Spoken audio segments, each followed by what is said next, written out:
Hello, everyone, and welcome to Reverse Pitch MKE. And we're so glad that you could join us today. My name is Aaron Davis, the Director of Operations for the Milwaukee Tech Hub Coalition, and it is my pleasure to be your moderator for today's program. I would like to draw your attention to the right of your screen to encourage you to engage in live virtual chat throughout this program. If you need any technical assistance, click the tech support button on your screen. We have an exciting lineup of events for you to enjoy, so let's get started. First, I'd like you to help me welcome the CEO of the Tech Hub Coalition, Kathy Henrich.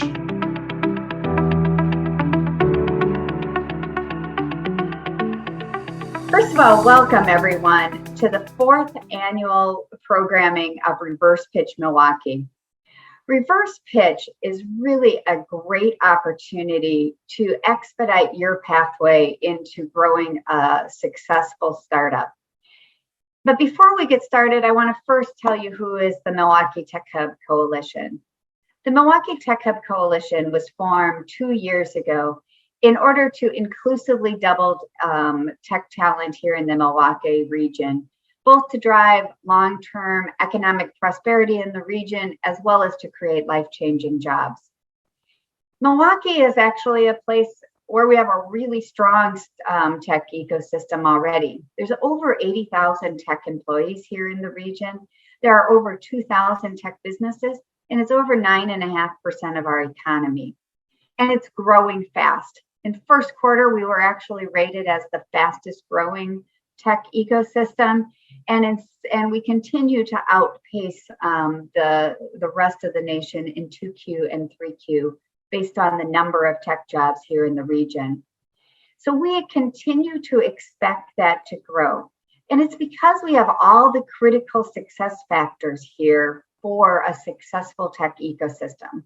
Strong research institutions, a growing or a number of higher education institutions, and also an active tech community to continue to grow your skills. We have the 5th highest concentration of corporations per capita, leading to great customer environments, as well as a growing interest in venture capital to invest here in the region.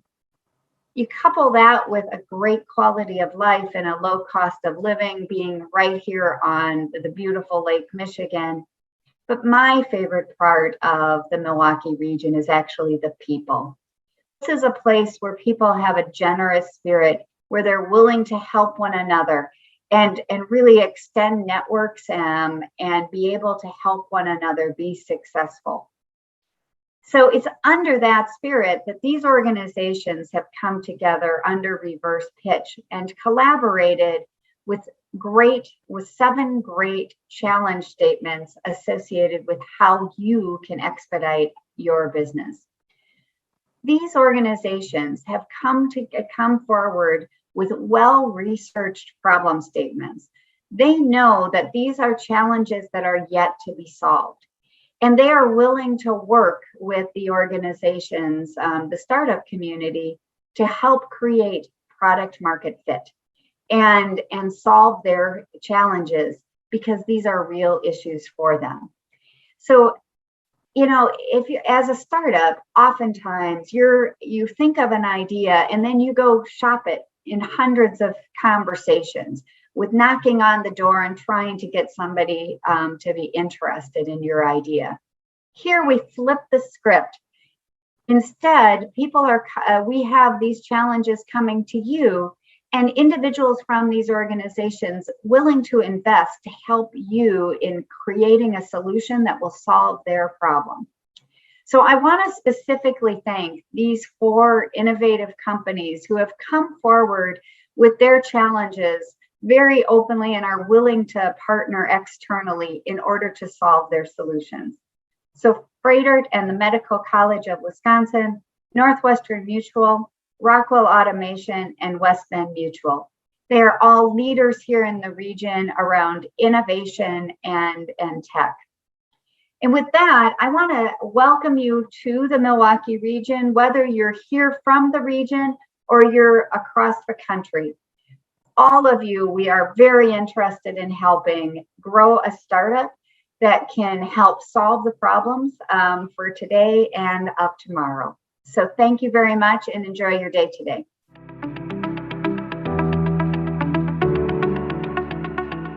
Thank you, Kathy, for your opening remarks. I would now like to introduce you to Larry Hitchcock, the co-founder and CEO of Social Leads.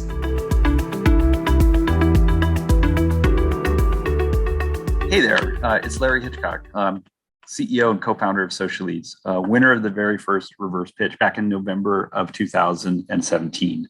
We have a very interesting origin story. I'm from Milwaukee, born and raised here, went to school at University of Madison, go Badgers, and then promptly moved out to California to work in the tech business for a few decades. You can tell it's been a while, all gray hairs in my head.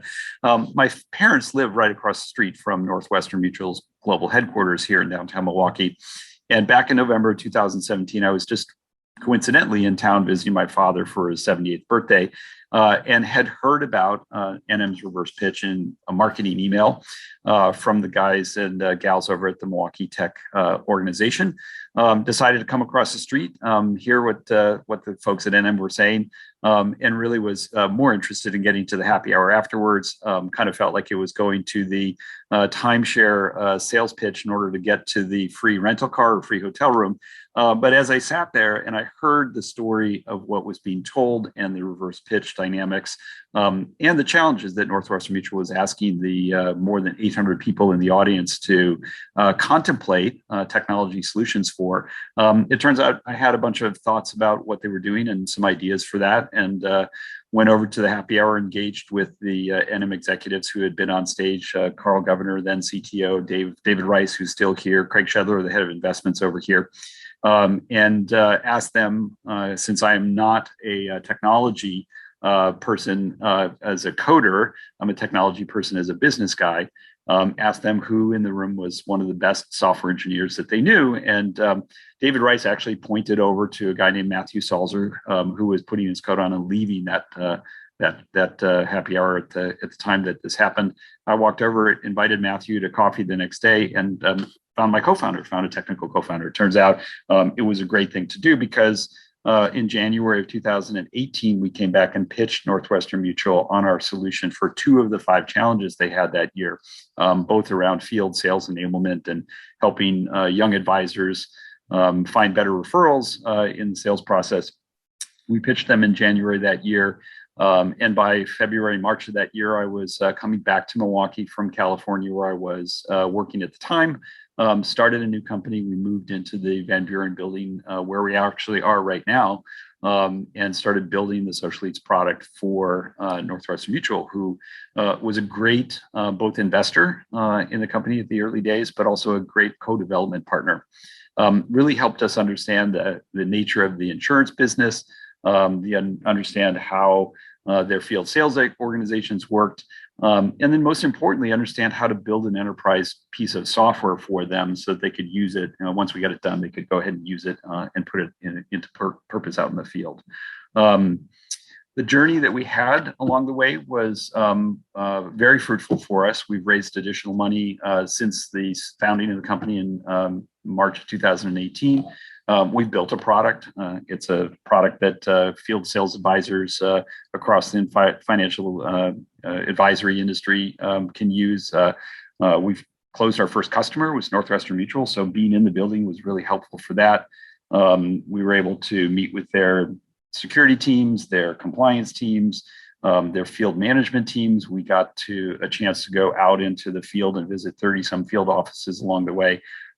Meet lots of young advisors who were the very target for the product. So we really were able to put it together in a way that product market fit came very quickly. The product worked very well. And that led to our first customer being Northwestern Mutual. We raised, as I said, we raised a bunch more money, all from local investors. The first 2 rounds of funding for Social Leads came from Wisconsin investors. So sort of a really great, true story of how both the Tech Hub Coalition and also the early efforts by Northwestern Mutual and Aurora and some of the other partners in the early tech days, fostering a great digital ecosystem here in Milwaukee really worked out well for us.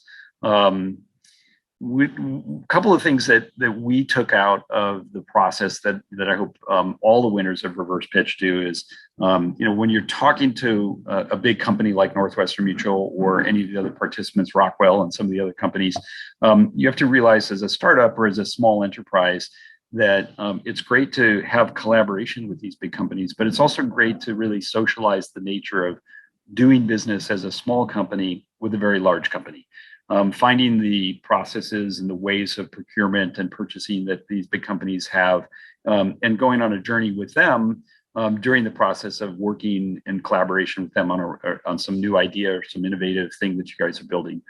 So that's, I think, one of the really big takeaways that intrigued me about the reverse pitch when I came and sat down for the very first time back in November of 2017 is, here's a company the size and scope and prestige of Northwestern Mutual, standing in front of a bunch of crazy entrepreneurs like me and many others that were in the room and asking us for our ideas to help them innovate in an operational way and in various other ways. And then, being willing to go on that pathway with a small startup, help us from the standpoint of, knowledge and collaboration and finance. It's really a very, very unique thing in the space around this, and Reverse Pitch continues to do that today. So the opportunity for startup people or for innovators to present your ideas to some of these very successful businesses that can help you hone the idea, help you refine it until it's a workable product, and then really guide you to the commercialization of it. So there's that whole pathway from concept and inception all the way to customer that is unique if you're lucky enough to be one of the winners. What we're doing now because of all of that is, I'm standing here and this is my office. It's a corner of the Queen City Labs at Northwestern Mutual's global headquarters. We are a run-of-the-mill tech startup company, same as anybody else in California or New York or anywhere else in the Midwest. We're out selling the product to customers. We just got back from a very large InsurTech conference and have new customers there. We've gone on to close our second big enterprise customer, another Midwestern company here, Allstate, which is just about 90 miles down the freeway from where we are right now. Allstate's using the product with their field agents as well. So in that environment, we found not only that the collaboration was very, very fertile in terms of helping us know more about the business that we were building a product for, helping us know more about what the customer's needs are, but really finding not just collaborators, finding staff and teammates. Most of our people live here and work in the Midwest and are based in Milwaukee.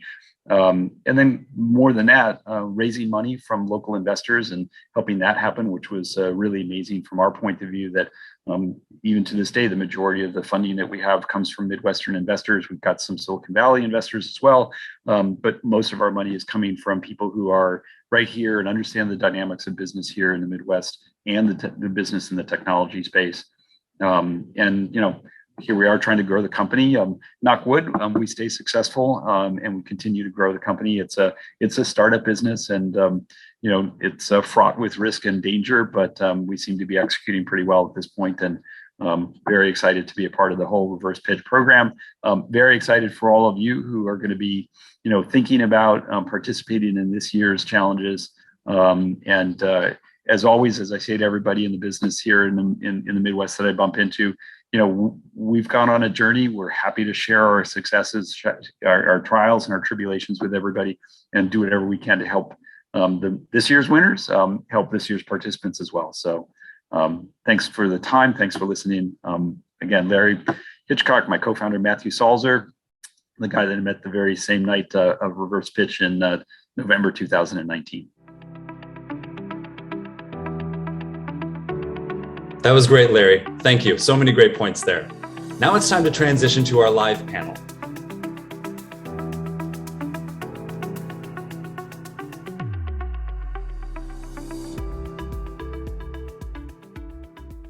Welcome, everyone. What an exciting way to spend this midweek sunny afternoon by talking about a really cool experience. And that's Reverse Pitch Milwaukee, which in many ways is the flagship event for Milwaukee Tech Week.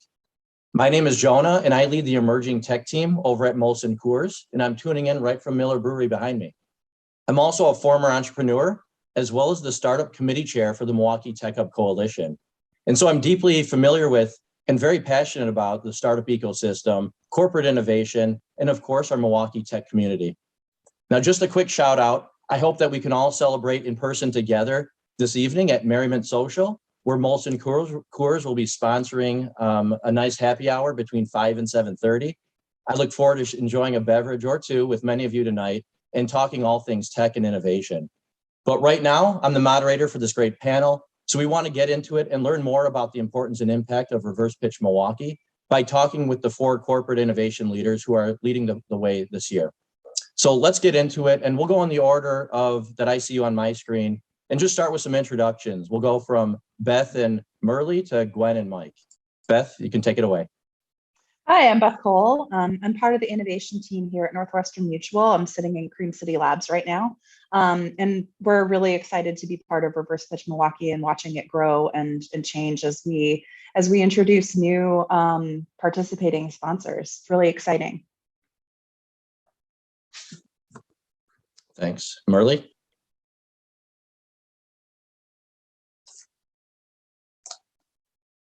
Oh.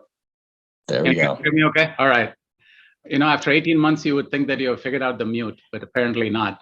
Good afternoon, everyone. I'm Murali Natarajan, Senior VP and CIO of Westman Mutual. I've been with the company for 4.5 years, and this is the first time we are participating in Reverse Pitch Milwaukee. I've heard so much about this from Kathy and a few others. Always been very intrigued about this, so I'm looking forward to connecting with many of you. Hi, everyone. I'm Gwen Peters, the innovation leader at Rockwell Automation. This is also Rockwell Automation's first year participating in Reverse Pitch, and we are very excited to help build upon the work that Beth and Mike have already had. And I'm Mike Mashik. I'm a director at Inception Health, which is the innovation company for Frederick Medical College. Last year was our first year in Reverse Pitch, and we're back again. So that tells you how great it is. So super excited to be a part of the conversation again today. Awesome. Thanks, everyone. Well, in the spirit of the Milwaukee Bucks championship run and Bucks in 6, I'm going to start off with a layup for everyone. So we'll just go in that same order. Why is an event like Reverse Pitch Milwaukee important to your organization? We'll go with Beth. Yeah, so Reverse Pitch is an opportunity for us to share some of the challenges that we're facing as an organization with innovators outside of Northwestern Mutual. It's exciting to get fresh ideas and fresh partnerships started through this program. We are always impressed and excited by the ideas that are presented during the pitchback event that we hear from all of the participants who are going to be watching our pitches today. And we love the partnerships that result too. It's exciting to get outside brains and outside ideas influencing our innovation work. Thanks. And it's great to see how the program has expanded from Northwestern Mutual to various companies across the region. Merle, you're new to Reverse Pitch. Why don't you let us know how you guys got involved and why? Sure. I mean, this is why I think it is important. I will have to see if that follows through or not. So I think the typical challenge for any company, no matter how successful they are, is they tend to fall into this trap of tunnel vision, right? We have done this always, and this is the best way to do it. We've been successful. And that execution trap is sometimes very dangerous. And we tend to work with the same cast of characters. Whether even if it's vendor partners, we pick the same one because there is lesser friction. We know what we know. And I look at Reverse Pitch Milwaukee as an opportunity for us to push ourselves outside the comfort zone and, run into new talent, new technology, make the new connections that hopefully will help us first think different and also get insight into how other companies are approaching to solve the problem. That's what I'm hoping to achieve. And good luck with that. Gwen, you're up next. Yeah, we view Reverse Pitch Milwaukee as a unique opportunity to grow the outside-in piece of our innovation strategy. We have 3 main pillars in that strategy: top-down innovation, bottoms-up innovation, and outside-in. Outside-in encompasses everything from our partner ecosystem, consortia, university partnerships, and a big piece of that is also startups. As I look at the way we partner with startups today, we participate a lot on both ends of a partnership spectrum. We either acquire someone or we do the 15-minute easy speed dating stuff, but there's not a whole lot in between. And what we'd really like to develop as part of this program is more co-development and an experimentation alongside the startups. Good deal. Mike, same question for you. Yeah, I mean, interesting just because we went through it last year, so got to experience sort of what we got out of it. I think we went into it basically just thinking we wanted to be more engaged in the tech and innovation ecosystem here in Milwaukee. And that was really our expectation going in. I think as we got into it though, we definitely saw the value, and I think Rockwell and West Bend Mutual will as well. And for us, the value I would say was we had a team of subject matter experts within the organization that were super supportive of the process. And we're all busy, but we found that group got a lot of value from being able to interact with the startups that are basically pitching back solutions to us. So it was a great employee engagement opportunity for us. And we also ended up finding a great winner last year in Lena, who we just invested $90,000 in their seed round. We're in the process of implementing their product. January 1st is our planned go live. So we got the employee engagement piece and we got a solution to a problem. So it was a huge opportunity for Freighter and the medical college. Great. Well, I know a lot of companies across the region want to be involved, but it's a very big commitment. And so kudos to you and your organizations for coming forth this year. Now, I'm going to pick on Gwen and Merle a little bit because you're the newbies to the program.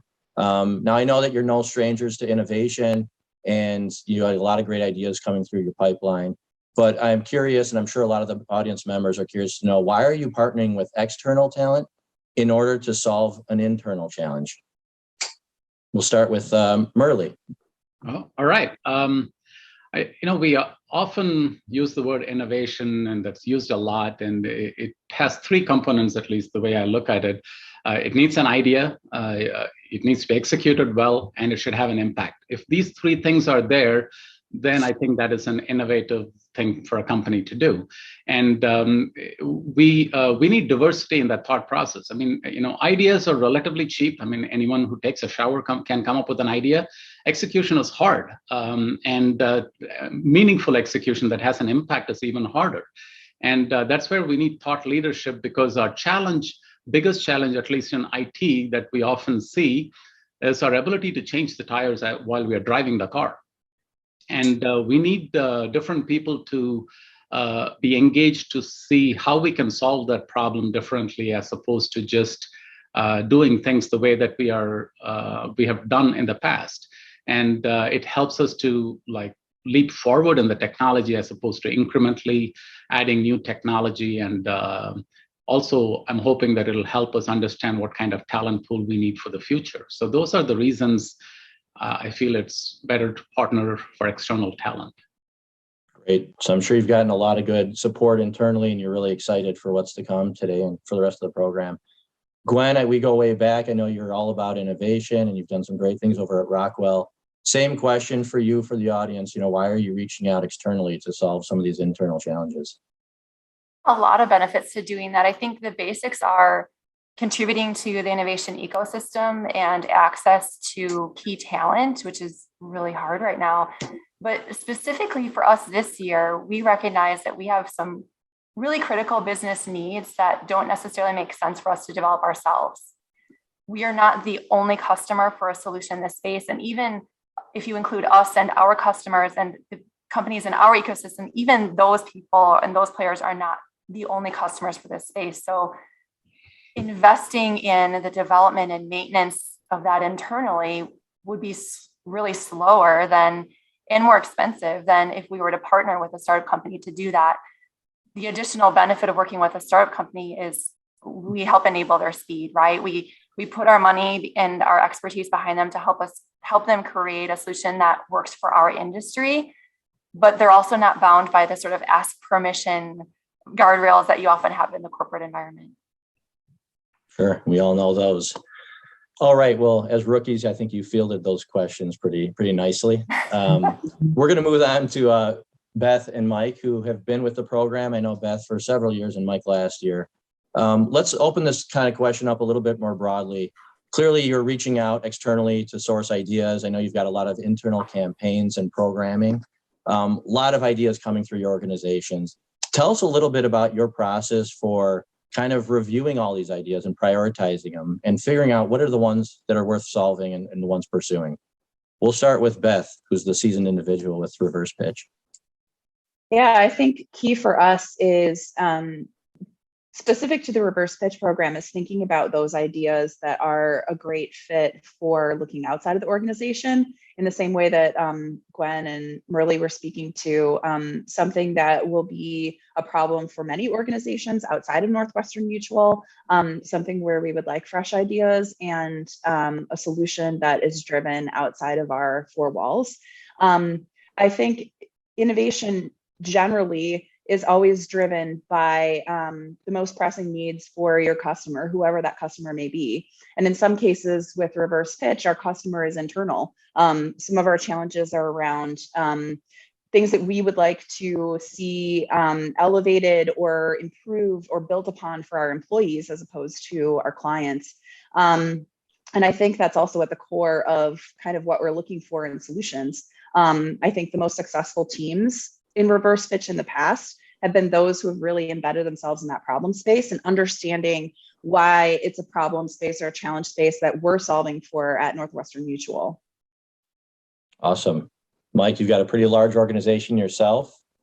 You've got a ton of ideas coming your way. What's your process and your team's look at prioritizing a lot of these ideas? And maybe with regard to Reverse Pitch, what are some thoughts around how you're going to pick the winner or winners? Yeah, I mean, so we've been around for 6 years now, Inception Health. I think our process has evolved over time. I think especially more recently, we've definitely become more ingrained in the overall health systems sort of strategy. So that our sort of innovation strategy is really well aligned with where the health system is going. I think we and our president of Inception, Mike Andrews, sort of at the beginning set aside what we describe as Transformation A and Transformation B opportunities. So the Transformation A ones are more incremental sort of innovation opportunities. Transformation B would be much more disruptive things to our business model. We try to make sure that we have a balanced portfolio there. I think on the Reverse Pitch side, how we prioritize what problems that we want to solve is that we basically bring together a team of people that are interested in looking at things differently.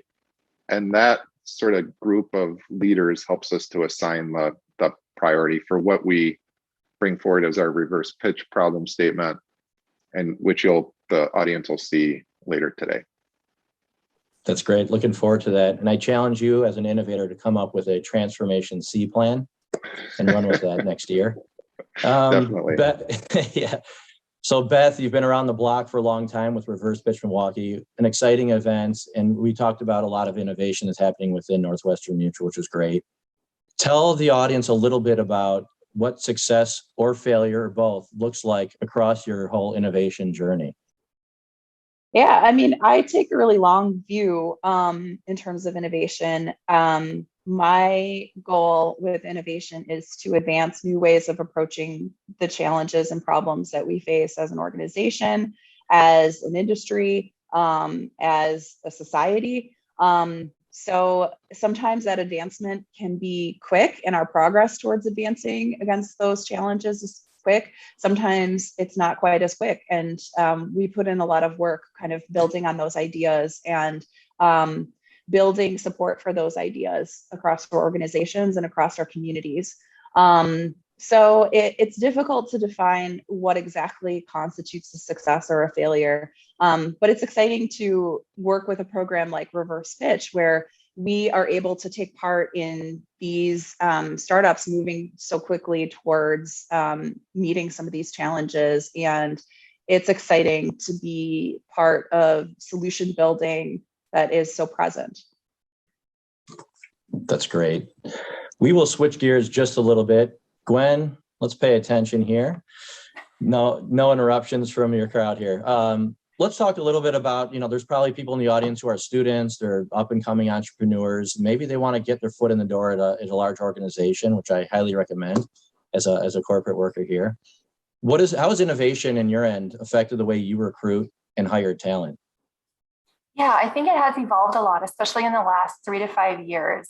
And we used to look a lot more at a specific set of experiences and portfolio skills, traditional education paths. And we still focus on those things. But in addition, we're also focusing a lot on, do the people go beyond idea? Are they the dreamers who do, to follow through and really implement the innovations on their minds? And can they champion an idea from being able to get out in front of customers and that tenacity to selling it to a variety of audiences internally and putting in the grit and hard work to really make it happen? So we're also putting additional focus on some of those entrepreneurial aspects as we recruit. And those have filtered into things like interview questions and then even talent reviews for people who are already internal to the company. That's great. So some potential candidates for this program might not make it through, but they might be able to be potential candidates for a full-time career. Absolutely. Yeah. I came from government, and then I had a startup, and now I'm in the corporate world and work a lot with nonprofits. I think there's always room for innovation within the confines of these large types of organizations. Anyone else have some experience in terms of how innovation is affecting their recruiting and hiring practices? No one. Yep.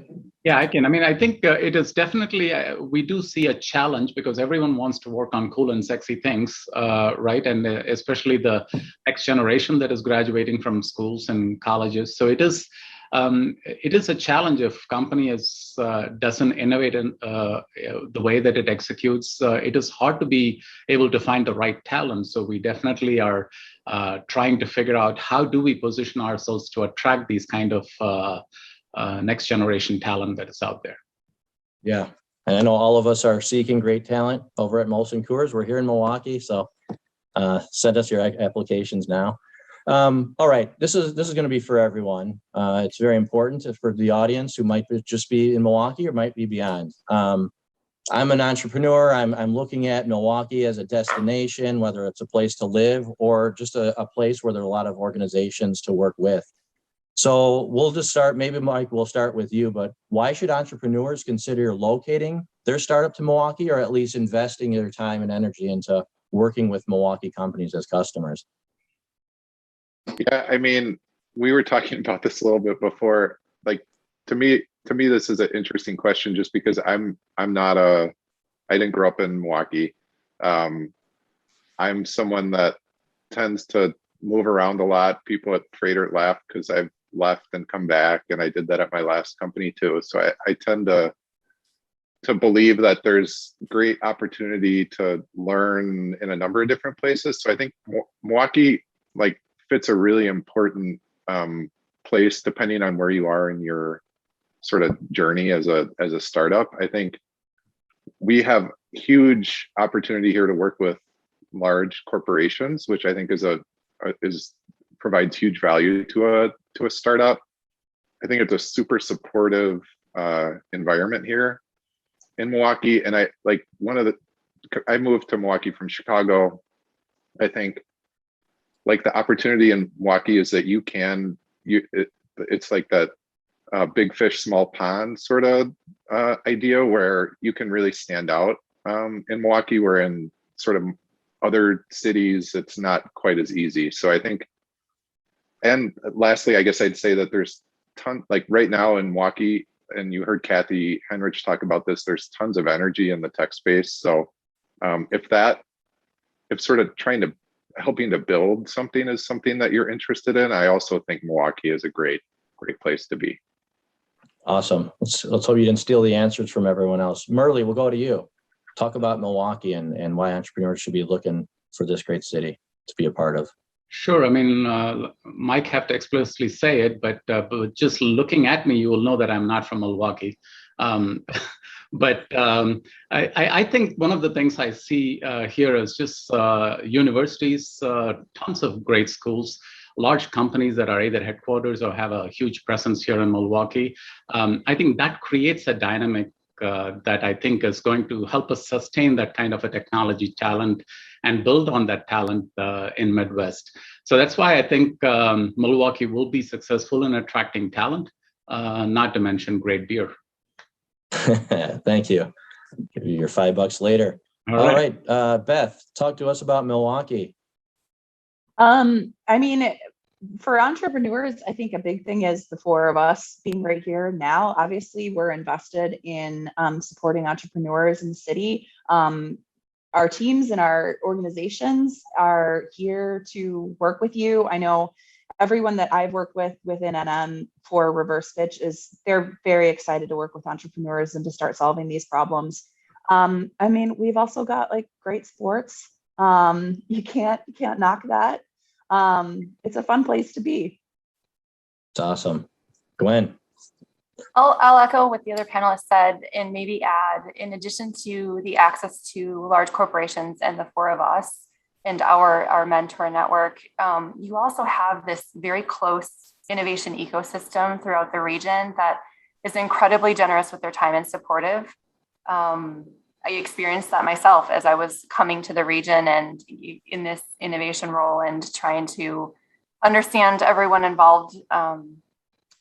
And people were just very open to helping connect you with people they thought could help and open to sharing their time and their experiences to help you grow. And the Tech Hub Coalition, Kathy and Aaron and Hasmin and that whole team, they're committed to supporting entrepreneurs in a big way. And we all are. And it's great that we're the right size city, that all of us work at different organizations. We all know each other. We're all friends and we're all helping one another in this innovation journey. We just have like 1 or 2 minutes left. I'm going to do a quick round robin. Get your last points in here. What advice would you give any startup working with your particular organization or a large organization in general? We'll go in the same order. We'll go with Mike. I mean, we laughed about this in the prep. Patience, I think, is something that you have to have when working with a large organization. I just judged a pitch event last night for health tech, and I'm a finance and strategy person. That's my background. I think having your value proposition and your business model clearly defined is really important. The company that won the pitch competition last night, Dettel, had that down so well, and they won. So I think that really spending some time to be able to articulate that sort of business and value proposition is important. It's great. They also won Summerfest Tech competition, which they did. Molson Coors was a part of. Thanks. Murli. Yeah, as Mike said, I think my advice would be to focus on the business value proposition. It's not just about technology. I mean, if they can see the full picture and not just focus on the narrow puzzle to solve one piece of the problem, I think that would go a long way. And just be patient. Thanks. Gwen, any advice for the startups in the crowd? Yeah, I'll say be ready to articulate your value to different audiences within the company. We have 24,000 employees working in 100 countries. So a lot of effort goes into kind of moving everybody along the same path and standardizing practices and getting us efficient. And any innovation, as great as it may be, kind of it interrupts that a little bit. So being able to articulate your value and bringing those different audiences along, whether it's an end user or a business leader or a technical expert, and kind of bringing everybody along is really important. Awesome. And Beth? I would say use the resources that are available to you. We're all here. The Tech Hub Coalition is providing resources for participants, and we all have subject matter experts who are willing to give their time to talk to you specifically about these challenges. In my experience, the most successful, most compelling teams have used those resources a lot. So don't hesitate to reach out. That's awesome. Well, we're closing this out at some key takeaways. We've got great people, great organizations, great sports, great beer and beverages, and great people like you guys who are really supporting this cause. I'm really excited for Reverse Pitch Milwaukee this year. And again, if you guys want to meet us all in person downtown Merriment Social, 5 to 7:30, Molson Coors is sponsoring a great happy hour. We can enjoy some great beverages together and talk about innovation technology in Milwaukee. All right, take it away. Next part. Thanks. Thank you. Bye.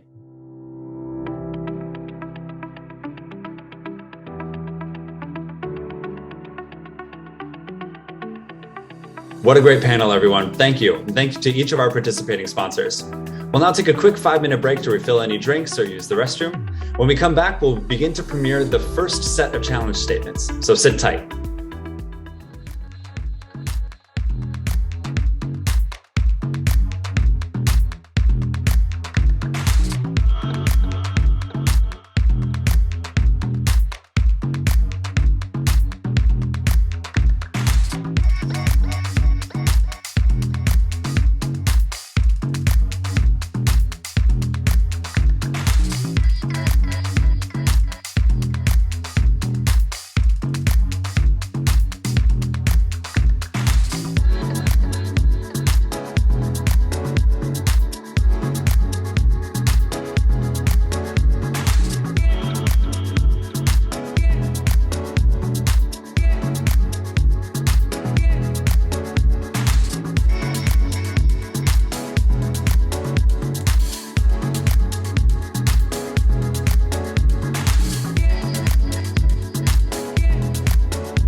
Welcome back, everyone. And I hope you're as excited as I am for this next bit. You will now hear from Froedtert and the Medical College of Wisconsin and Northwestern Mutual. Health literacy, 2 words, seems very simple, but really in essence, it's a very complex subject. It is impacted by things such as social determinants of health, housing, transportation. Do you have food? Do you have a proper support system? And to master anything, it takes time. Health literacy has a huge impact on how patients understand information, how patients react to information, and how we interact with them. If this group of people represents our community, 9 out of 10 of these individuals would be below a proficient level of health literacy and lack the skills necessary to manage their health and prevent disease. Almost 4 out of 10 of these individuals have either a basic or below basic level of health literacy. To put this into context, an example would be that they're not able to read or comprehend the instructions on a prescription label. The health consequences of a low level of health literacy are profound. We want the community to be good stewards of their own health. And so how do we help them do that? Healthcare has been disrupted. These have been a hard couple of years. We're trying to rebuild systems. We're trying to improve healthcare. And as we all move forward, we want to build systems that increase trust and efficiently create trusting relationships so people can be confident in the care they're getting. To be able to meet people where they're at and to understand how they learn and not utilize a one-size-fits-all model for education would really empower people to feel engaged in their health, but also an active member of their healthcare team and confident in the ability to take action. So here we provide 2 definitions of health literacy, and this is from the Healthy People 2030 Roadmap. So one is focused on the individual and the other is focused more on organizations. But ultimately, these 2 pieces need to work together. Health literacy starts with trust, that you can have a really good message and a really accurate message, but if it's not received in a way that someone trusts it, action won't be taken. And so I think health literacy is really trust, and then I also think that it's information that someone can understand and that they feel motivated to take action with. Trust also is something that has to be built over time through frequency. And when we don't have that opportunity to have that experience through our annual physical or through that, once a year or twice a year where we maybe engage with them, the recommendations that we receive may not always be received in the way that we want them to, or delivered in the way that from a healthcare perspective we would want it to be received. And the lack of trust leads to, I think, delays in care and uncertainty and increased anxiety. For example, if someone doesn't really understand why they should have a colonoscopy and they wait to have that colonoscopy, you could have a tubular adenoma or a colon polyp that we can take out before it becomes a colon cancer. If we wait, that polyp grows into a colon cancer and is much harder to treat and has more significant health problems down the line. So when we think about the solution that we're looking for, we really want you to dream and think big. We're primarily looking for a solution that focuses on adults, but also recognize that education to adults can also affect their families' health literacy as well as their children's. We're also looking for a solution that's culturally competent and is accessible, that doesn't need a high level of tech savvy or even tech equipment to use. We're looking for a solution that leverages technology to drive engagement and that can also be scaled beyond a specific community to the larger population. We're in a human service-based business. This is healthcare. And so while we are obviously fans of technology, we also want to be able to make sure that it is enabled with a human factor that plays out in it. What we are not looking for in a solution, we are not looking for a solution that creates new educational content, as we believe that that's a space that is competitive and there's a lot of content that already exists. What we are looking for is a creative way for our patients to engage with educational content, or also a way for our providers to understand what our patients are looking for and how to deliver that. As much as we all love social media, it is a very competitive space. And so to build a brand new social media platform around healthcare may not be the most appetizing tool for delivering within some of our settings. One of the things we also want to pay attention to is the fact that we do not want to add a burden in their experience or their user experience. We actually want to try to offer an opportunity that makes it easier for them if possible. If we were to find a solution to this problem, I think we'd have better health outcomes in our community. I think we'd have a lower total cost of care, and I think we'd have an empowered population that really knows how to manage their own health conditions. For the patient, improved health literacy could mean that they feel understood and that they feel empowered in their ability to be an active member of their health and wellness journey. When thinking about a solution that can be delivered, I think there's a few ways to think about it. There's opportunities for building a solution that is very patient-centered, that empowers people to have an increased health literacy rate within themselves. There's also the opportunity to be able to deliver a solution that supports organizations in improving health literacy as it relates to how they engage with their patients and deliver information. And then there is what we would call kind of gap fillers, or tools that bridge the gap, that work actually between an organization and patients, that help improve that health literacy and even trust. When we've accomplished our goal, I feel that we're not going to see people when they're in their worst state. They're going to be accessing healthcare along the continuum. So we're going to be able to get in there and do things around prevention and screening and catching things before they become in the absolute worst state. Success is that folks are able to access us when they need us and not when they have no other choice.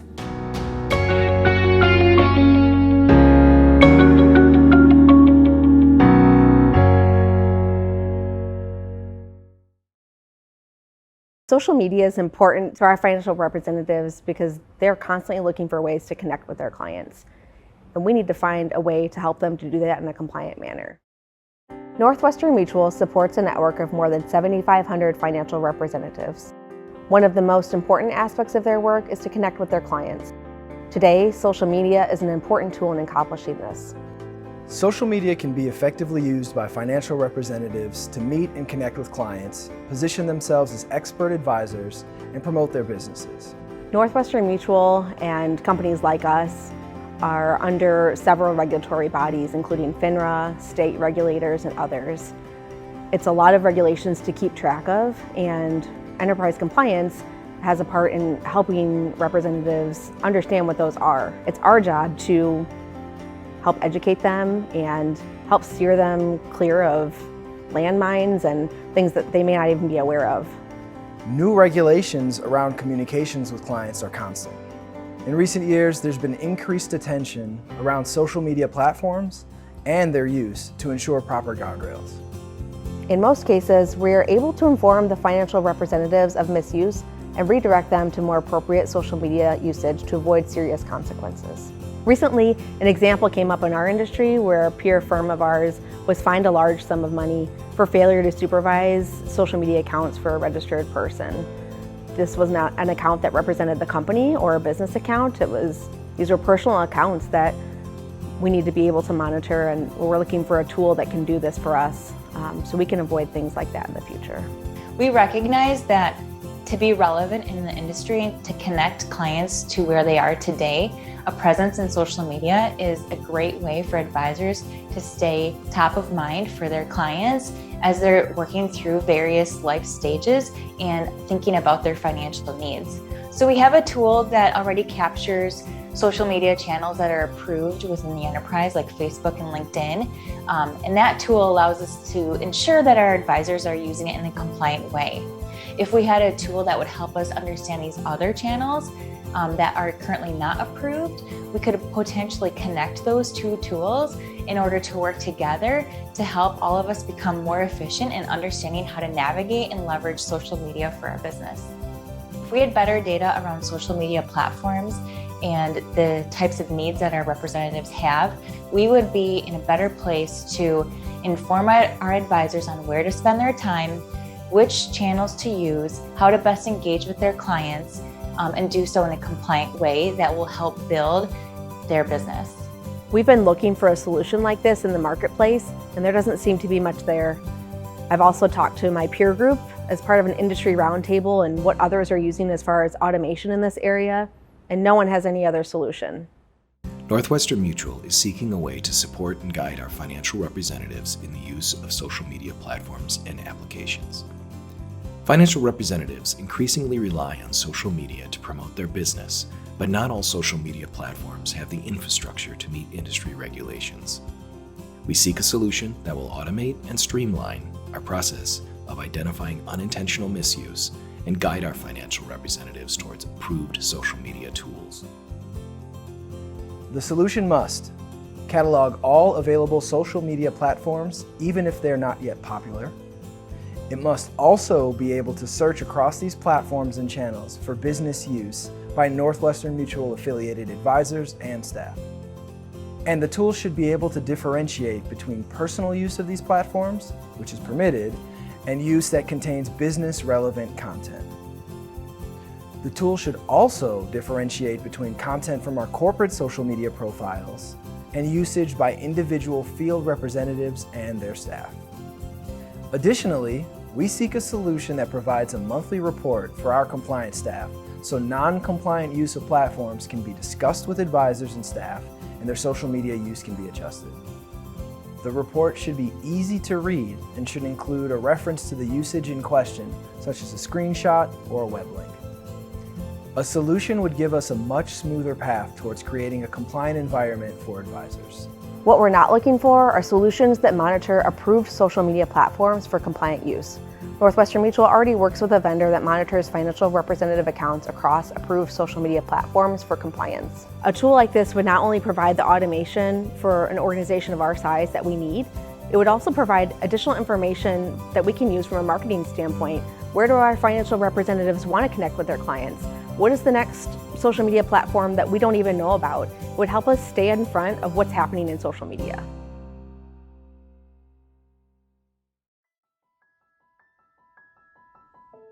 Throughout my career, building relationships has been critical. I've spent a lot of my career in communications and public relations, and so I've had the opportunity to meet people from across every company that I've worked at. And I would say that joining Northwestern Mutual was really eye-opening because the company runs on relationships.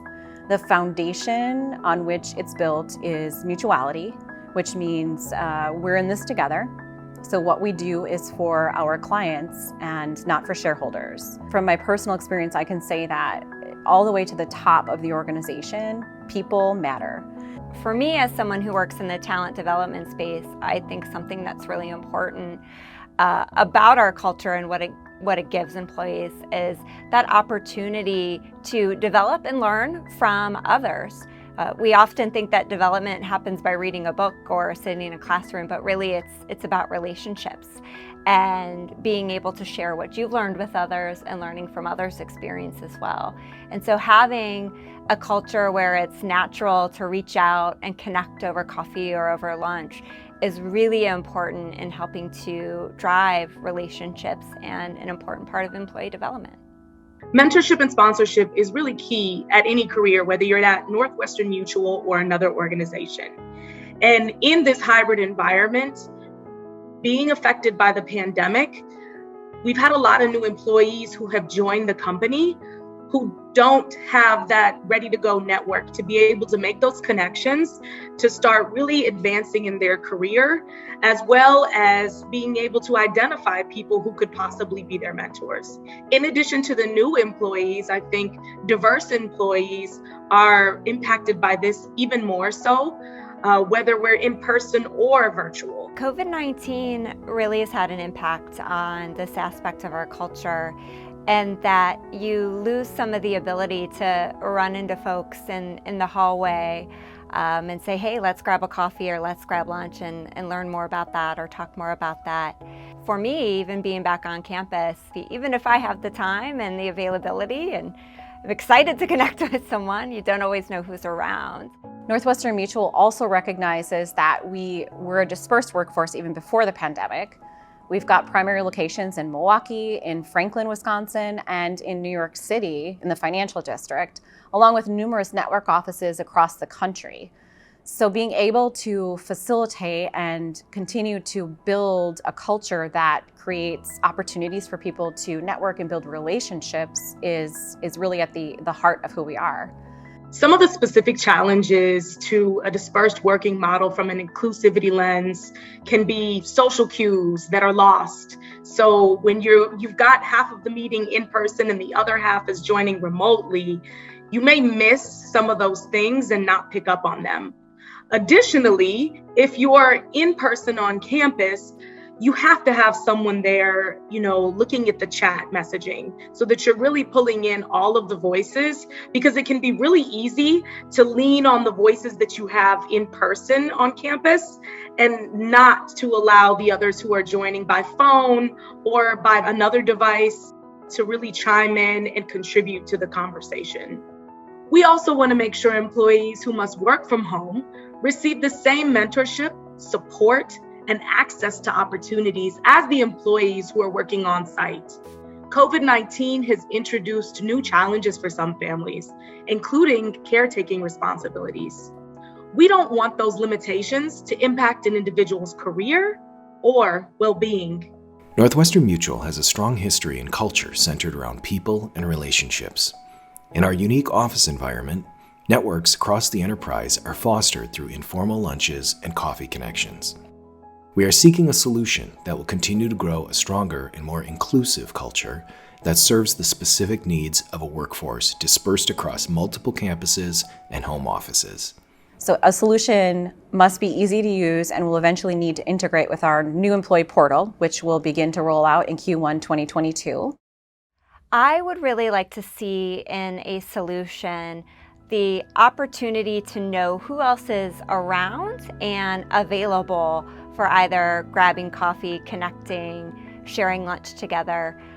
And that can mean either in a different location or in the same location. And also, I think it'd be lovely to understand what I have in common to kick the conversation off, either professionally or what personal interests we might have in common. And in addition to sparking connections, we also want to find a way to inspire engagement. We know that research shows that people who are working remotely may not feel as strong of a connection with a company or with coworkers as those who are working in the office, but we believe we can find ways to really transfer what makes our culture unique in terms of building relationships to that remote environment and to teams who are working across different locations. We know that if we can build a solution that really fosters ways for people to have authentic interactions with each other, we can set ourselves apart and continue to attract employees and keep employees who really believe in relationships and the culture that Northwestern Mutual offers. Fantastic. And these are just half of our challenges. We're going to take a quick break and bring in Nathan Harris, co-founder and CEO of Ease, to the virtual stage and talk about his experience and give advice as a past reverse pitch participant.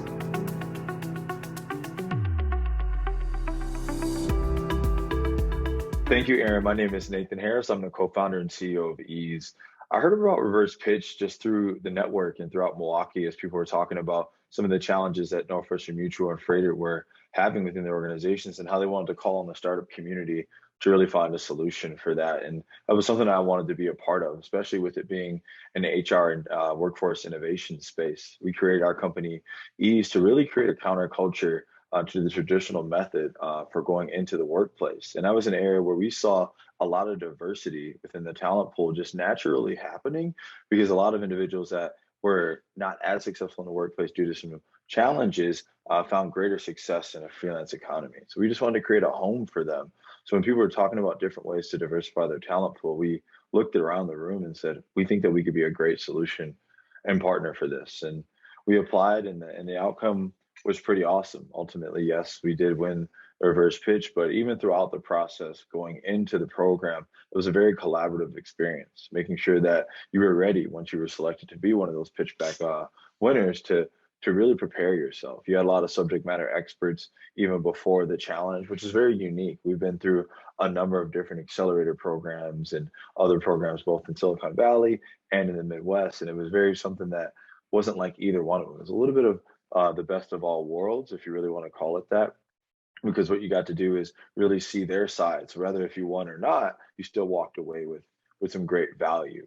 I think some of the biggest takeaways throughout the entire experience too is really understanding the dynamics of how a large enterprise innovates, right? You have two different divisions of an organization. You've got the venture team, and then you've got the actual internal team that needs to execute upon this really large vision that everybody will have. And really figuring out how to gather all of those insights is both a challenge, but also a rewarding experience, because once you can do this within one organization, you start to realize how you could do it amongst others. And yes, there's a great level of uniqueness to every enterprise, but the steps that you take to get into one, especially as large as us, like the one with Northwestern Mutual, there's a lot of red tape that you may have never had to cut before. So I think that the experience and the challenges were all hand in hand a great deal of value, because with every challenge comes a positive outcome, we would hope.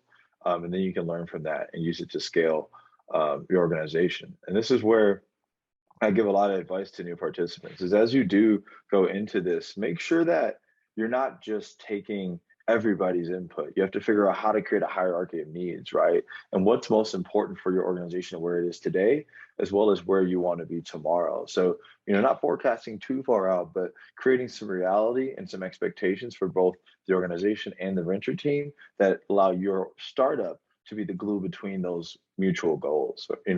So things like, getting your first pilot off the ground with one of these large enterprises is something that is an economic solution, right? Everyone needs to figure out how can we all benefit, whether it be from value, profits, revenues, et cetera, in a mutually beneficial way, in a realistic period of time, with a reasonable amount of resources committed by all parties. And that's what you get to do from Reverse Pitch.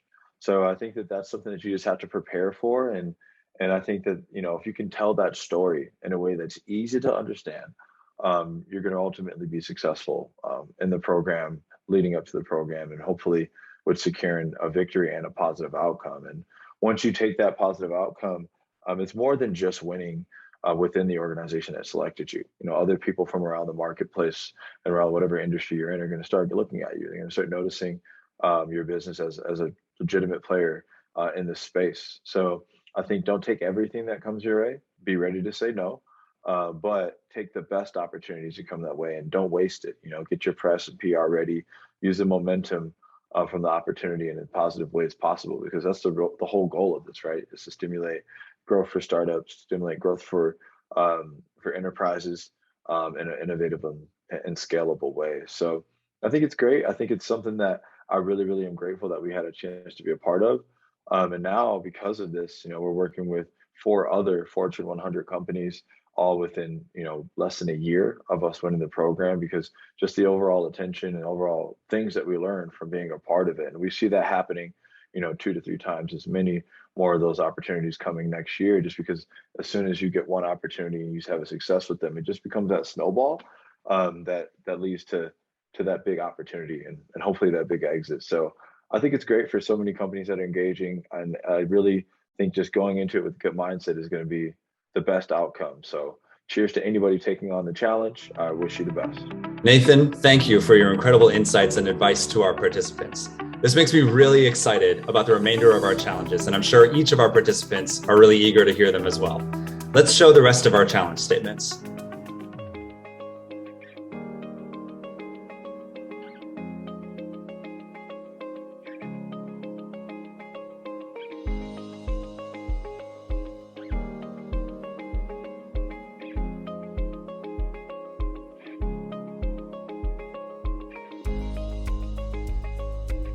Imagine you're walking on the floor of a factory that makes cookies or medical devices or cars. And as you look around, you see thousands of industrial control products that make up that factory. There's things like push buttons and contactors and power supplies, and all of those things work together to make the factory run. Now, there's certain instances where people need to know what exactly those industrial control products are. They may have a line on their factory where they want to replicate it and make a new one, and need to know everything everything that's in that existing line so that they can transfer it to the new one. They may have something where there is a failure and the line is down and they need to know what the products are to replace those products. Now, a lot of times they don't know exactly what those products are because they have drawings or something that are very, very out of date due to maintenance or other things where they just don't have the latest database of products that are in their factory. When that happens, they need to go to the factory floor and look at what they actually have. So they'll go to a panel, open it, and find 3 different kinds of products. The first thing that they'll find is a product that has a full catalog string on it. This is pretty easy to identify because they can just search this catalog string and be able to buy that product. Then they might find a product that has a partial catalog string on it. So this one just has a couple of characters, and then on the side it has a catalog string, but there's some missing information on it. So this one, they don't know exactly what this product is. And then there are certain types of products where there is no information. There's no catalog string. You can only identify it by looks. So this one is very hard to know what it is if you don't already know what it is. So when they try to figure out what these products are, they'll do a number of things. First, they might take a picture and then try to search for what the product is exactly. Then they might go and look at an old catalog to see if they can find it in these thousands of different pages to identify what the product is. If they can't identify it, then they will typically take a picture and send it to their local distributor. Their distributor will then ask their friends if they know what that is. They'll search online. If they can't find the answer, then they will end up calling people at Rockwell Automation. So they'll send over a picture to product managers, to technical support, to customer care, basically anyone who can help them find what the product is. And then numerous people are working on it, and it can take weeks to identify what these products are.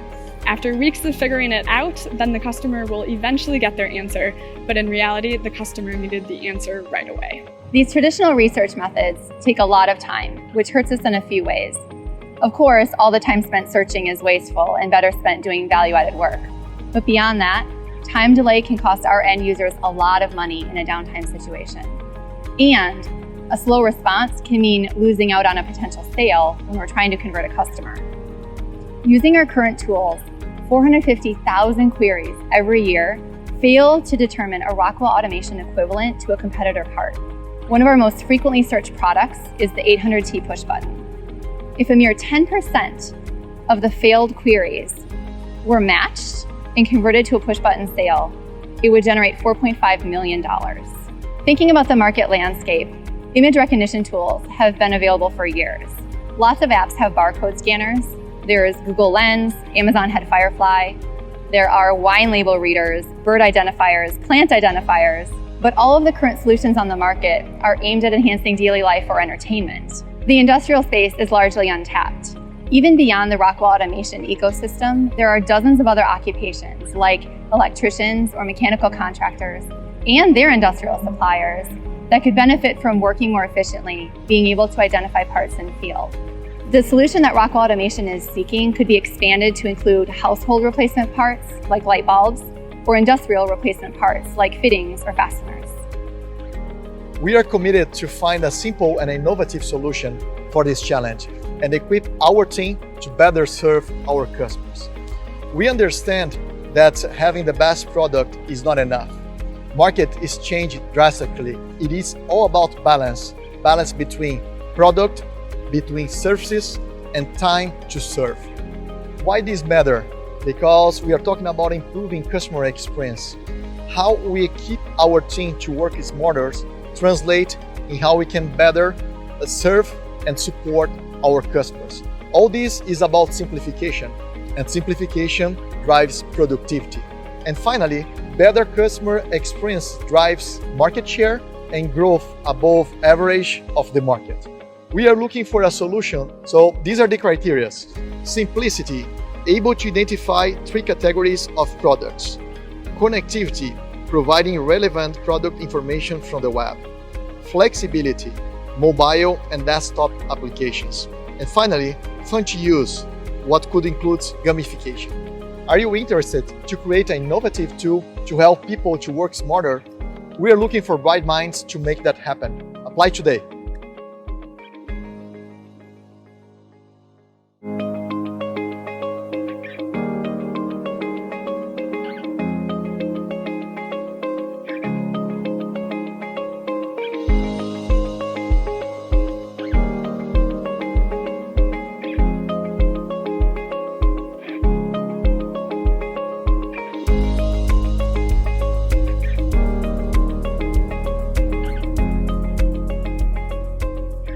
Rockwell Automation, we make the world more productive and sustainable. One of the ways we do this is by helping our customers achieve digital transformation.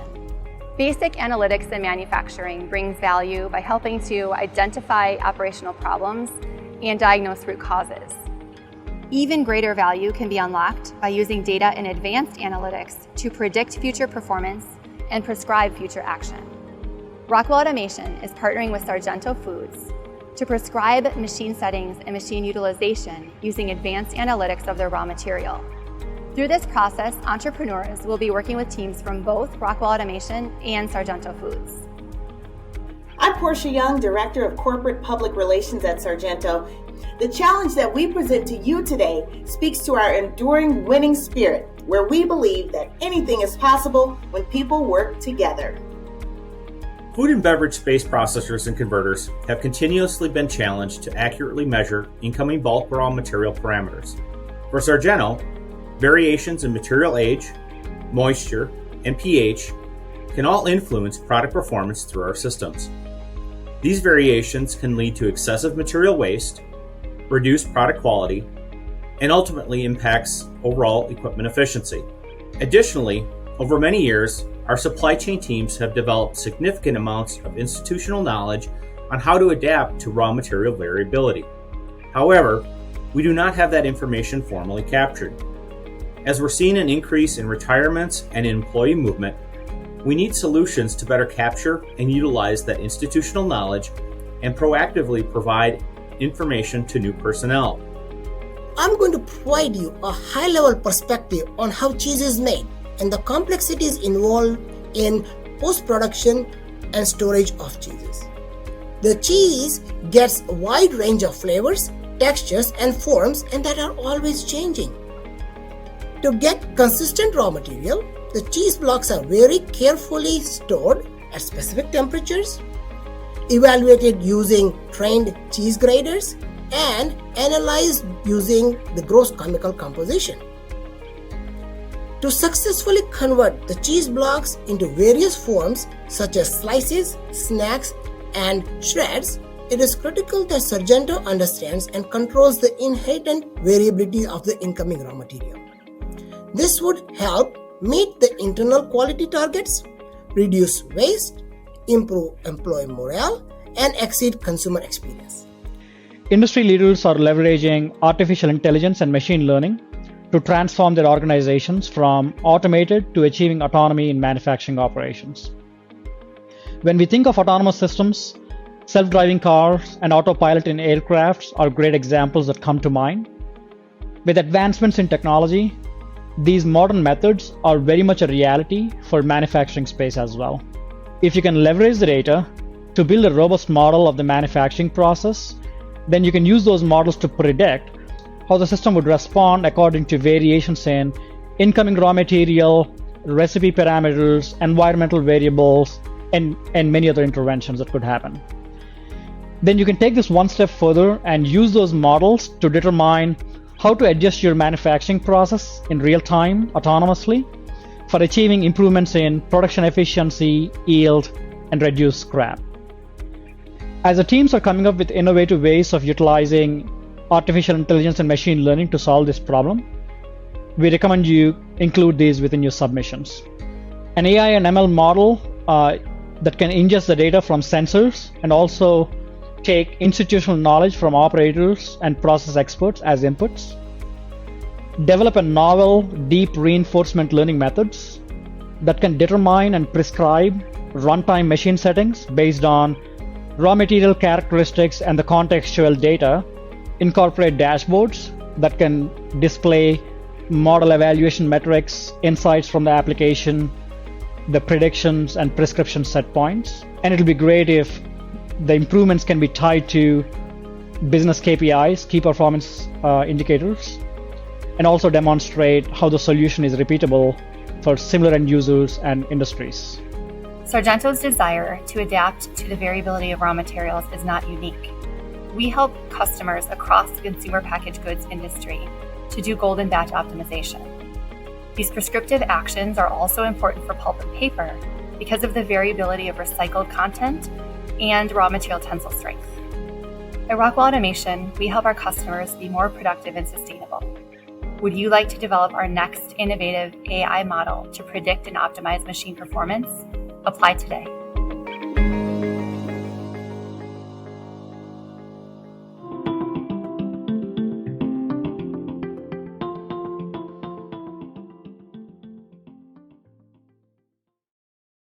West Bend Mutual Insurance Company has been insuring homes, autos, and businesses for more than 125 years.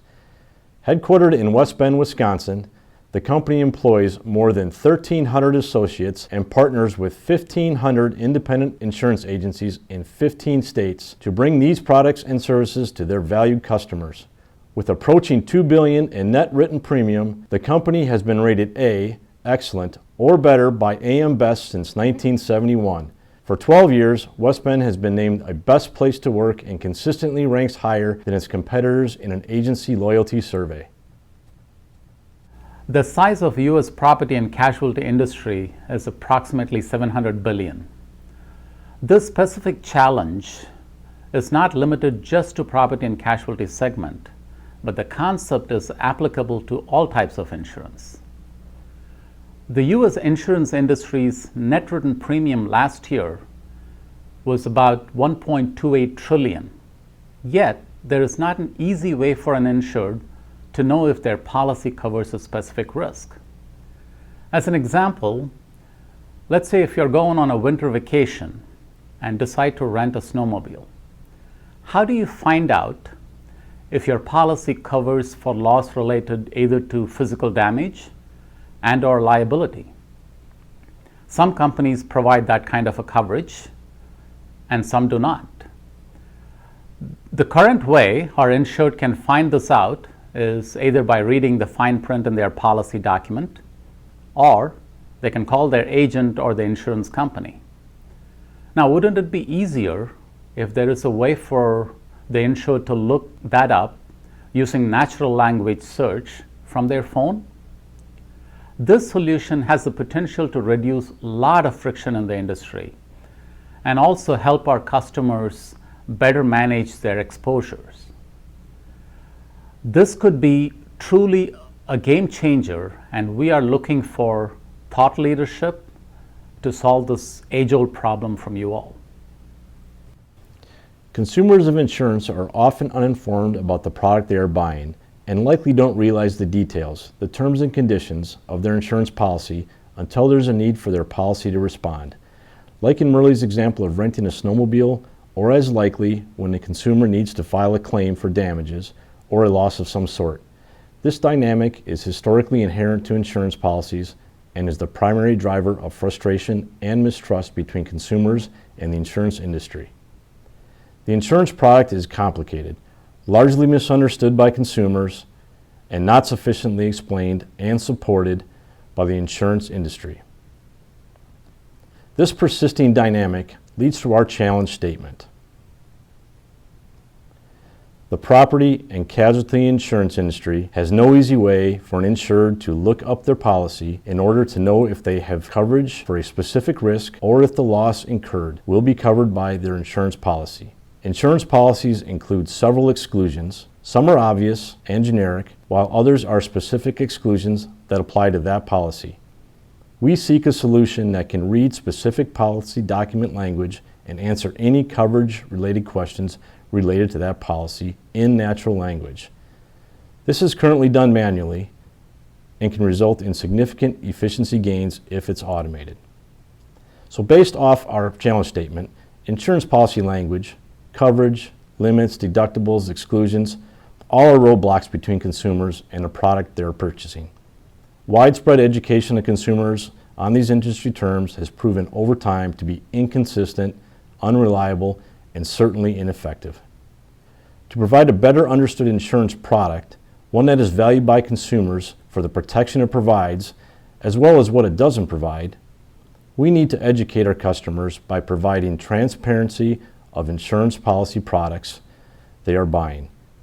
Transparency for consumers to understand in natural language what they are buying and how it will react or respond to different coverage scenarios presented. Natural language is key. as we need to break down the barriers of understanding that have been built around the terminology used in the insurance policy language. We need this transparency of product to be easily accessible to consumers, an on-demand solution for consumers to use to understand the terms and coverages provided by their insurance policy. The solution to our challenge statement must have the following: automated ability to read and translate the policy language and deliver output in natural language. Secondly, automated ability to receive and answer coverage-related questions in natural language. Thirdly, search functionality. The solution nice-to-haves that we need: we would love to have an app-based solution, something that is smartphone accessible. In summary, the solution of this challenge will be revolutionary to the insurance industry. It will bring insurance transparency to insurance through customer education, provide widespread accessibility, and will provide better products and value as a result. We truly are seeking thought leadership. Are you up for the challenge? Thank you.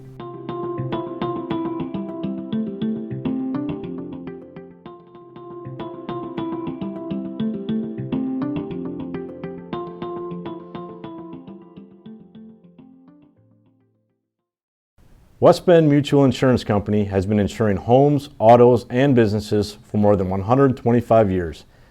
Headquartered in West Bend, Wisconsin, the company employs more than 1,300 associates and partners with 1,500 independent insurance agencies in 15 states to bring these products and services to their valued customers. With approaching $2 billion in net written premium, the company has been rated A, excellent, or better by AM Best since 1971. For 12 years, West Bend has been named a best place to work and consistently ranks higher than its competitors in an agency loyalty survey. Our challenge statement, the decision to order property inspections, is as follows. Insurance carriers order property inspection reports on their new business from third-party inspectors and select policies upon renewal. Ordering these reports costs companies a lot of money. The decision to request these inspection reports is very subjective. We need a solution that can analyze the risk, new business or renewal, and recommend whether to order inspection reports for a specific account based on a set of variables. Also, digitize the PDF inspection report we get at the end of the inspection and use that data to make better future decisions. Insurance exists to protect people and businesses against the risk of financial loss. Property and casualty insurance protects the property you own and provides coverage for liability if you're found legally responsible for injury or damage to the property of others. Thousands of insurance companies make up the approximately $700 billion U.S. property and casualty industry. Like most industries, these companies compete against each other for market share and to generate profits. Both market share growth and profit are a byproduct of the rates the company charges for the coverage they provide. Companies use people, technology, and data to evaluate the person or property they're insuring and predict the likelihood of financial loss occurring at some point in the future. Loss can result from any number of things, from a roof that is in poor condition, allowing water to damage a home, to a child injuring themselves on a trampoline or swimming pool, diving board, or slide. We want to know details such as whether a property has a wood-burning stove or outdoor fire pit, how far the home is from a fire hydrant or open water, and much more. The cost of this evaluation process plays a significant factor in the rate the company has to charge to make a profit. Failing to effectively evaluate risk will lead to higher financial loss. Sustained heightened financial loss can lead to a cycle of rate increases and greater expense. West Bend is a nearly $2 billion company in the $700 billion industry. Our size presents us with unique opportunities and challenges. We're more nimble than many of our peers, but we lag in our ability to create scale. We routinely outperform the industry for both growth and profit, but the need to adapt and evolve is ongoing. We need to continually identify ways to improve efficiency, spend less, grow our volume and quality of data, and still generate the profits we target. It's in these areas that we must create greater competitive advantage. This is where our challenge to you comes in. Today, we partner with a third party to be our eyes on the property we insure. Many times these inspections find little or no cause for concern, but we have no alternative but to go through the process.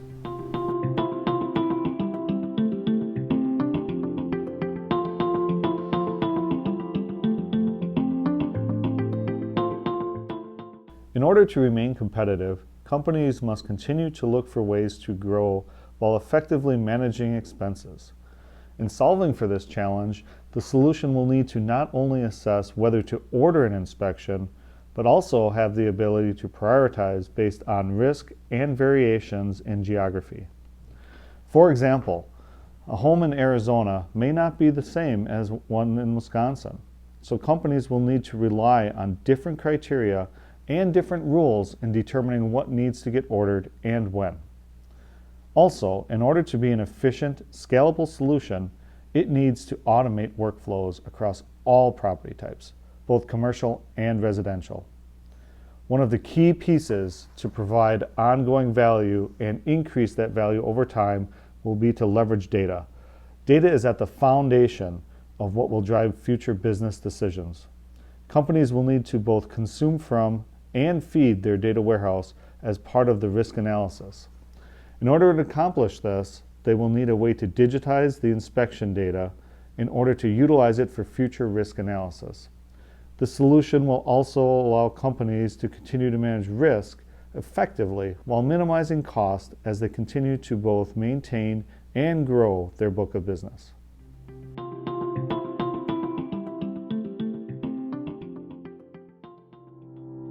All right, what a day so far. We have one more thing for you. I'm happy to introduce a colleague of mine, Yasmin Tresky, who will discuss the next steps in the reverse pitch process along with prizes.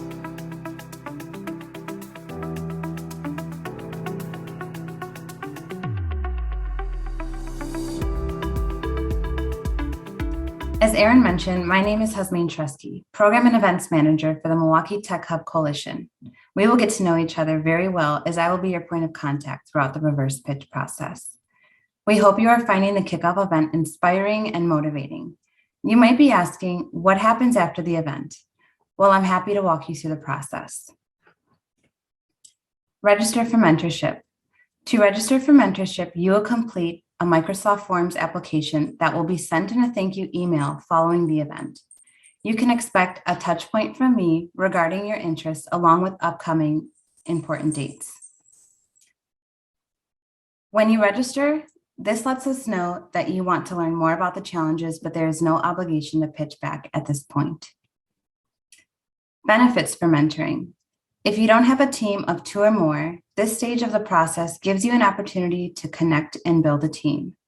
Mentorship gives you access to each pitching company's program manager, subject matter expert, informational sessions, and additional resources to prepare your pitch.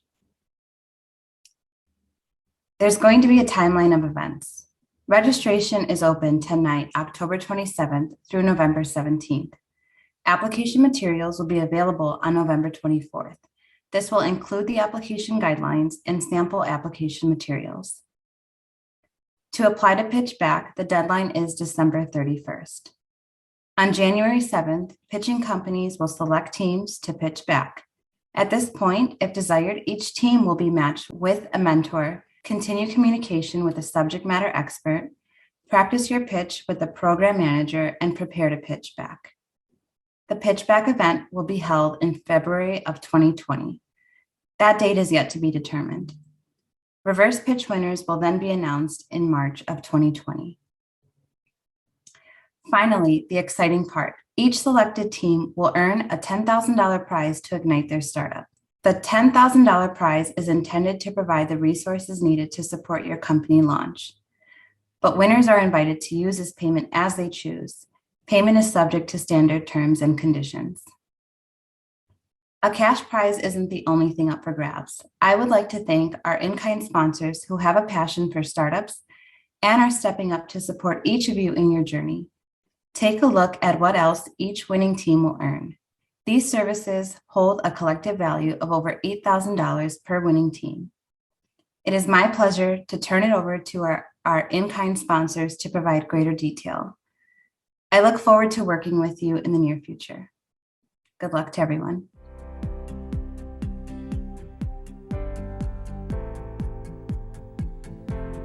Hi everyone, my name is John McDonald and I am a shareholder with Godfrey & Kahn. Godfrey & Kahn is a full-service business law firm based in Milwaukee. We are very excited to be part of Reverse Pitch and to be a sponsor for the second year in a row of this great program.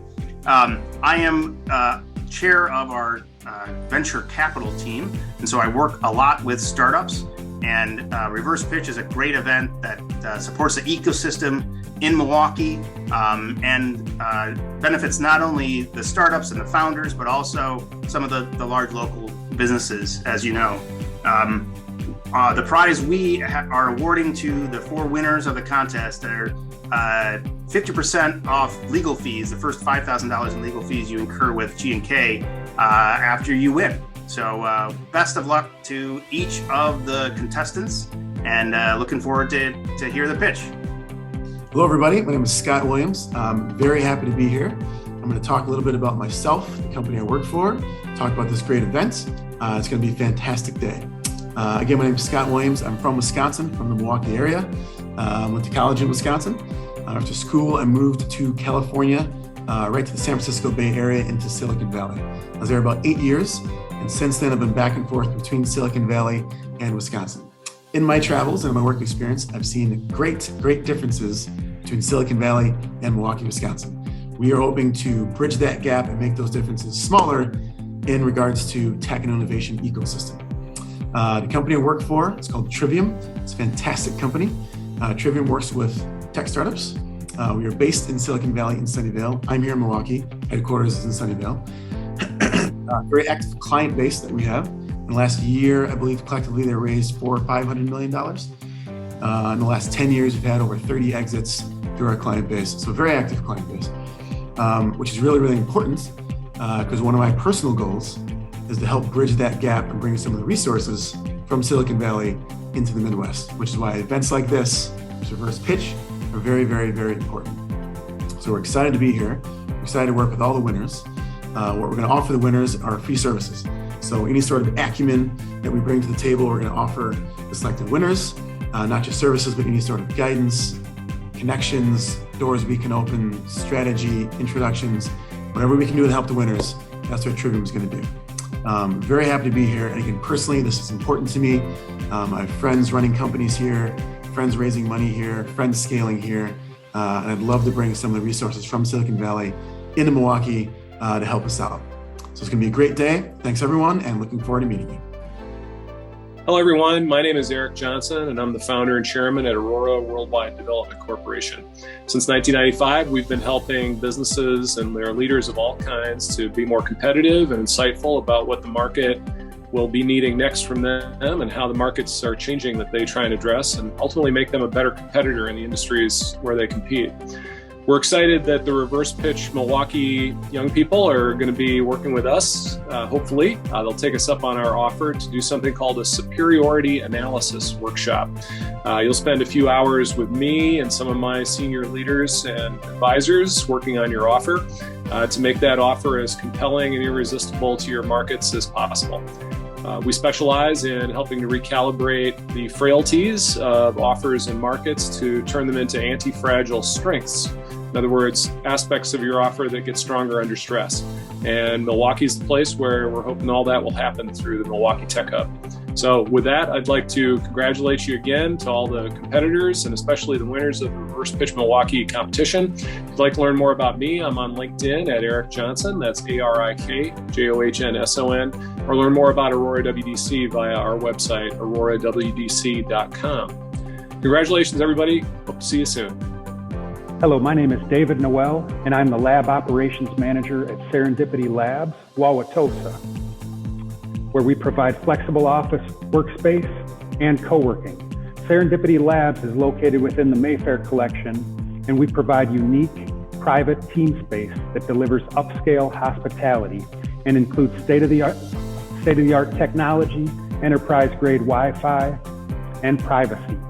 We were created with innovators, startups, and entrepreneurs in mind. With that being said, we are thrilled to help sponsor Reverse Pitch MKE. We are going to provide the challenge statement winners with collaborative and a positive environment, along with some very slick office space. For you winners, we will provide 4 complimentary months of private office, team room, and weekday meeting room access for up to 5 visits a month. So after you win, please check us out here at Serendipity Labs, Wauwatosa. Thank you and good luck.